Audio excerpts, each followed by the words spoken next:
మా నవాబులు కంప్యూటర్ సెంటరే కాదు మొత్తం బిజినెస్ అంతా నాకే అప్ చెప్పేశారు. 150 ఆలబావులు 150 మావులా తెగ తోడేసుకోవచ్చు. ఇదిగో త్రిమూర్తులు, నీకో విషయం తెలుసా?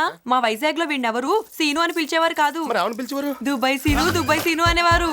అవునా బావా, అసలు నీకు దుబాయ్ వెళ్ళాలని తాట ఎలా వచ్చింది బా? మా ఊళ్ళో పనికి మళ్ళీ ఒకటి దుబాయ్కి వెళ్ళి కోట్లు సంపాదించాడు. అప్పుడు డిసైడ్ అయిపోయి వెళ్ళాలని. నువ్వెందుకు పనికిరానోడివని గప్పుడే డిసైడ్ అయిపోయినావు అనమాట. మామగారు మీరు ఇంకా చచ్చిపోలేదా? సచ్చినోడా, నేనెందుకు సస్తానురా? మా దుబాయ్లో ముసలోళ్ళు అయిపోయాక తీసుకెళ్లి పెట్రోల్ పోతే తగలబెట్టేస్తారండి. ఆ రూల్ ఇక్కడ కూడా వస్తే బాగుండు. వచ్చేదిలే. బ్యాగ్ ఏంది చాలా నిండుగున్నది. గిఫ్ట్లు అండి, మీరు చచ్చిపోయారనుకోని మీకు తేలేదులేండి. గన్నుగురాలు పెట్టినావని తోలుగోల్డా. దీనికన్నా తెలిసిపోయింది. ఎరా సీను ఎప్పుడొచ్చావు? బాబాజీ నమస్కారం. ఎరా దుబాయ్ నుంచి సడన్ గా దిగావేంటి? అది ఏది ఫ్లైట్ దిగి వచ్చాడు.